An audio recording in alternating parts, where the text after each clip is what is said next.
But we want students to have the confidence to express their own opinions, the humility to understand that those opinions may not be complete, and the conviction that other people's views are as interesting as their own.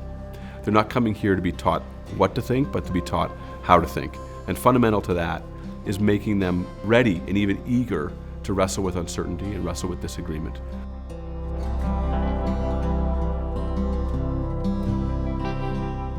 My initial goals were to disagree better and to be more concise when speaking and to figure out how to have proper argumentation. But I've realized that the goal was done from day one, just for people to get together, to get out of their shell and to not be afraid of disagreement. A lot of times, my generation tends to be chronically online and we just see people on their phones just fighting in comment sections. But I don't necessarily think that that is the majority of my generation.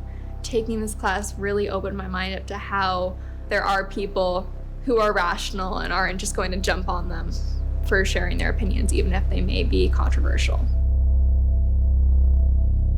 Let me give you an example from one of our weeks. So we had a disagreement over whether families should be bigger. And we brought in two people. We brought in Ross Douthit from the New York Times, who's an advocate of larger families. We brought in Kate Mann from our Department of Philosophy. Kate's a feminist philosopher, and Kate has a different view on this, essentially that it's too much to ask women to have larger families. We send the students some readings ahead of time, and then they come to a plenary session. I introduce the debaters, do a little bit of a poll at the beginning to understand students' views and share that with other students so everyone can see where people are at. And then the conversation starts. That conversation ran for about an hour, and then we had questions from the students on that. So our class concludes on Wednesday nights, but it doesn't conclude the disagreement. Students then go into a discussion group on Thursdays and Fridays, led by great faculty members, drawn from departments like, of course, English and philosophy, classics, history, but also departments like neurobiology and behavior. And there they get into a discussion with each other and with their professor about the disagreement that was featured on that Wednesday. They talk analytically about what happened and what the points of strength or weakness are, but they also talk about how the disagreement occurred. And the magic of those discussion sections is that those professors aren't experts on those topics, but they are experts because they're great professors at seeing issues from multiple viewpoints and demonstrating to students the generalized skill that when you learn to think critically and clearly and comprehensively, then you're able to look at issues from multiple perspectives. And that's the kind of skill that students can take out of this course. The discussion course is definitely one of my favorite things about this course. There were people that I vehemently disagreed with, and I still vehemently disagree with, but I can respect that person and recognize that they have their reasons for believing what they do. As a senior, I saw many familiar faces. I saw biologists that I knew, chemists, and it was really a really diverse mix of students in thought, in major, in background.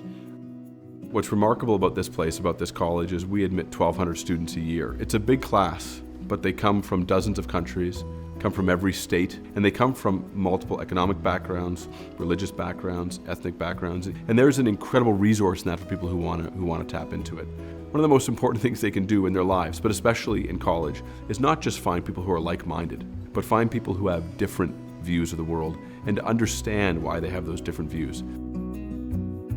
When we disagree, we're interacting with a person entirely different from ourselves. That is what college should be all about. Metaphors are coming to my head, maybe of the gym, right? Where when you're there, it might feel like a soreness, but it's a good thing. Or maybe a child doesn't want to eat vegetables, but it's a good thing that they go through those struggles. So in a way, disagreement, this tension that comes with it, it's a good tension. It's something that we should strive to do more of. Honestly, the thing that I find most gratifying about this class, if I have to be very candid with you, is that it makes me feel a little bit like a student again. Seeing people who have thought a lot about things, disagree over them, challenge my own views about how I think about things, which happened in virtually every disagreement that we had, and then doing it really alongside students and seeing the world of disagreement and debate open up to them is deeply, deeply gratifying.